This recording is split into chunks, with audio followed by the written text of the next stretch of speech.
This is Gary Butterfield. This is Cole Ross. And this is Monster in My Podcast. And these are centipedes. There's a monster in my podcast. Like ostensibly giant, but one of them is 6 inches long, which I've seen a 6-inch long centipede before. Yeah. This is the only illustration where they provide something for scale. They set one against a dagger. Yeah. Which is cool. Yeah. Like, I like that. And I like how this is written by somebody who hates centipedes in real life. Yup. Like this person just is really grossed out by centipedes. And they're like, Phil, you have that centipede thing. Do you want to write this entry? And he said, yes. He had to, he's so phobic that he had to write it about something else. And then somebody did a find replace. Well, it sounds like it's about centipedes to me. Oh, yeah, no, for sure. But he just he couldn't even call them by name. He just had to evoke the feelings to bring them up from that deep, dark well where there is naught but the skitter of legs. Way too many legs. Oh, God, they're all over me. Yeah. This may be because a foot-long centipede, which is the regular centipede in this thing, like while reading this, I kept looking up at like a part of my ceiling and imagining like, what if there's a hole there and these things started pouring out of it? Mm-hmm. What would I do? And confronted with this like fun thought experiment, I was like, you'd grab move. Roars. But yeah, I'd grab Roars. I would leave the room, stuff a bunch of stuff under the door, and probably call an exterminator. Yeah, like the house on fire.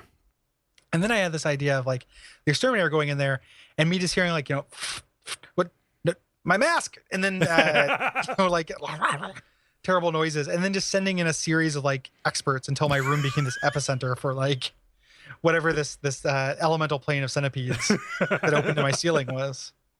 Just call down the scientists. Like you burn the house down, but the hole with centipedes is still up in the middle of the air. Oh man, yeah, it's just floating there. There's dripping out. Ugh. And it widens, like the one reborn. Yeah, it widens ever so slightly as different bigger centipedes come through. Yeah, like letting more of the small ones in behind it. Sounding. Yeah. With they gauge some guy with a mustache and overalls comes and takes a broom and then puts it up in there and shakes it, and then a bunch of them come out once it gets jammed. There's your problem.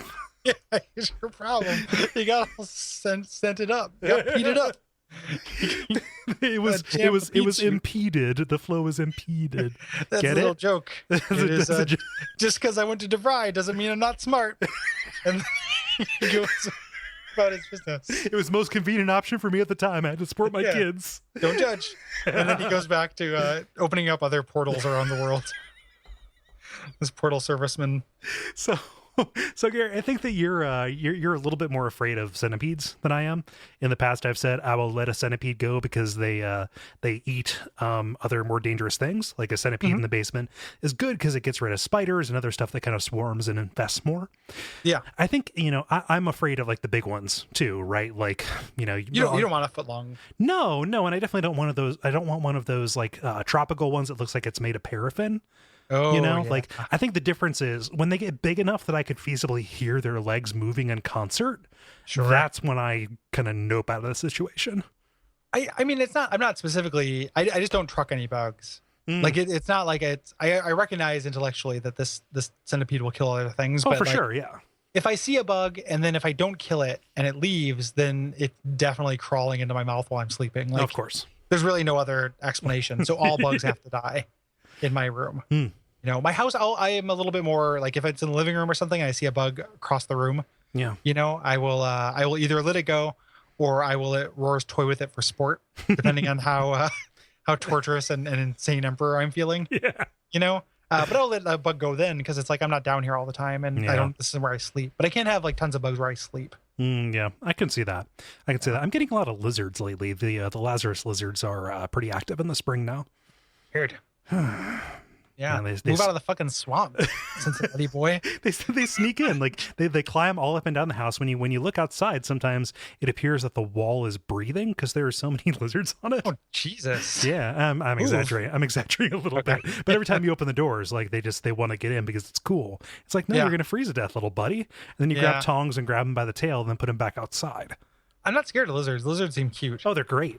I love little guys. You should like make a little habitat for one. Give one of them the good life. You need a pretty woman in one of these shits.